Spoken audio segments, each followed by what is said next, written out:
आज बच्चों हम लोग क्लास 11th में बायोलॉजी में पढ़ेंगे। कवकों का आर्थिक महत्व पढ़ा जा रहा था, इकोनॉमिक इम्पॉर्टेंट ऑफ फंजाई, जिसमें लाभदायक प्रभाव तो हम लोग पढ़ लिए थे। कवकों के द्वारा जो लाभ होता है उसको पढ़ लिया गया था ये पार्ट। अब बी पार्ट में पढ़ा जाएगा हानिकारक प्रभाव, हार्मफुल इफेक्ट।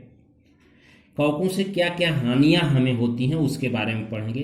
तो कवक मनुष्य में रोग उत्पन्न करते हैं और पौधों में भी रोग उत्पन्न करते हैं। तो सबसे पहले मनुष्य में रोग उत्पन्न करते हैं, फिर उनके भोज्य पदार्थों को नष्ट करते हैं और तमाम नुकसान पहुंचाते हैं। जैसे एस्परजिलस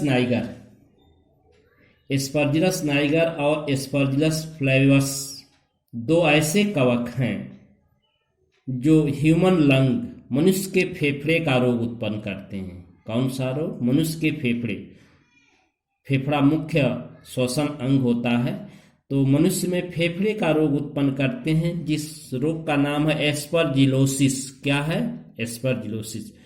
तो एस्परजिलस नाइगर और एस्परजिलस फ्लेवस दो ऐसे कवक हैं जो मनुष्य के लंग, फेफड़े में एस्परजिलोसिस रोग उत्पन्न करते हैं, फेफड़े का रोग उत्पन्न करते हैं, जिसको एस्परजिलोसिस कहते हैं। दूसरा है ट्राइकोफाइटन और माइक्रोस्पोरम। ट्राइकोफाइटन और माइक्रोस्पोरम फंजाई कवक जो होते हैं, ये ऑन ह्यूमन बॉडी, मनुष्य के शरीर पर, आउटर सरफेस स्किन पर एक रोग उत्पन्न करते हैं, जिसको रिंग वार्म दाद रोग कहते हैं। दाद खाज खुजली जिसको कहते हैं, तो ring warm on human body, मनुष्य के शरीर पर। त्वचा रोग है, स्किन डिजीज में आता है ये, स्किन डिजीज त्वचा रोग के अंतर्गत आता है, रिंगवर्म। ये दो मनुष्य में मुख्य रूप से रोग उत्पन्न करने वाले रोग थे कवकों द्वारा। अब एक है आल्मिलेरिया मेलिया, जो एप्पल प्लांट, सेब पौधे में रेड रॉट रोग उत्पन्न करता है, लाल गलन रोग। सेब के पौधे में लाल गलन रोग उत्पन्न करता है। राइजोपस म्यूकर और एस्परजिलस जो होते हैं, ये भोजन की सामग्री को नष्ट करते हैं, फूड मटेरियल को डैमेज करते हैं। जैसे इसके स्पोर जो होते हैं, बीजाणु, वो कवक जाल बना करके रोटी, अचार, मुरब्बे इत्यादि खाद्य सामग्री को नष्ट करते हैं। म्यूकर रेमोसस और एस्परजिलस नाइगर, ये नाइगर का मतलब है एस्परजिलस नाइगर। म्यूकर रेमोसस और एस्परजिलस नाइगर जो है, ये मीट, मांस को नष्ट करते हैं। मांस भी एक प्रकार का भोज्य पदार्थ है, जिसको लोग भोजन के रूप में लोग ग्रहण करते हैं। तो यह मांस को नष्ट करने वाला कवक है, म्यूकर रेमोसस और एस्परजिलस नाइगर।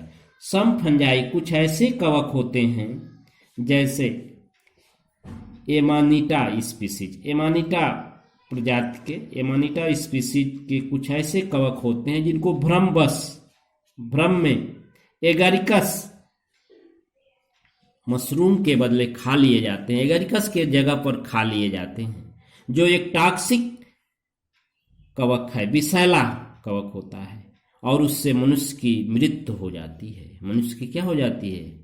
कुछ ऐसे कवक होते हैं जैसे एमानिटा स्पीसीज के, जिनको भ्रमवश, इसके संरचना और एगारिकस के संरचना में ज्यादा अंतर नहीं होता है, भ्रमवश एगारिकस के बदले में खा लिए जाते हैं, और जो एक बहुत विषैला टॉक्सिक फंजाई है, और उससे मनुष्य की मृत्यु, डेड हो जाते हैं, मनुष्य की मृत्यु हो जाती है।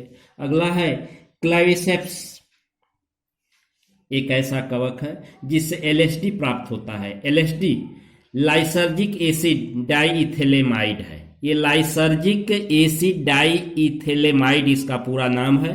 एलएसडी बहुत ही महत्वपूर्ण है। एलएसडी यह एक विभ्रमी पदार्थ है। एलएसडी क्या है? विभ्रमी पदार्थ है, जिसको लोग प्रयोग करके भ्रम पैदा कर देते हैं और मनुष्य व्यक्ति को दूर स्थानों तक लेके चले जाते हैं। तो क्लेविसेप्स से एक विभ्रमी पदार्थ प्राप्त किया जाता है जिसका नाम है LSD। पूरा नाम है लाइसर्जिक एसिड डाइइथिलेमाइड। अब आगे के क्रम में कुछ कवक ऐसे होते हैं जो पौधों में रोग उत्पन्न करते हैं। सम फंजाई काज प्लांट डिजीजेज, ठीक है ना, कॉजेज प्लांट डिजीजेज, जैसे white rust of crucifer. White rust of crucifer, सरसों का फफोला रोग। सरसों का फफोला रोग ये क्रूसीफेरी कुल का है सदस्य। तो सरसों का फफोला रोग जो है सिस्टोपस कैंडिडा या एल्बुगो कैंडिडा, सिस्टोपस कैंडिडा या एल्बुगो कैंडिडा कवक के कारण होता है। दूसरा है yearly blight of potato. Yearly blight of potato ये आलू की अंगमारी रोग है, जिसको कहते हैं कि आलू को पाला मार दिया है। तो अल्टरनेरिया सोलेनाई कवक द्वारा आलू का अंगमारी रोग किसके द्वारा होता है? अल्टरनेरिया सोलेनाई नामक कवक द्वारा ये उत्पन्न होता है, जिससे आलू के उत्पादन में भारी क्षति होती है। दूसरा रेड ऑफ शुगर केन, गन्ना का लाल गलन रोग। गन्ना का लाल गलन रोग ये भी जिसको हम लोग कहते हैं देहात में गन्ना कानी हो गई, अंदर रस चूसने लायक नहीं होता है, वही रेड ऑफ शुगर केन है। Red rot of sugarcane नाम रोग है। और ये है कोलिटोट्राइकम फ्लैटिकम नामक कवक से होता है। कोलिटोट्राइकम फाइलिकेटम नामक कवक से रोग उत्पन्न होता है। टिक्का डिजीज ऑफ ग्राउंडनट, मूंगफली का टिक्का रोग। मूंगफली जो हम खाते हैं ग्राउंडनट है।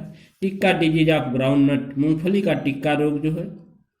सर्कोस्पोरा पर्सोनेटा, सर्कोस्पोरा पर्सोनेटा नामक कवक से उत्पन्न होता है, जिससे मूंगफली के उत्पादन में भी काफी क्षति होती है।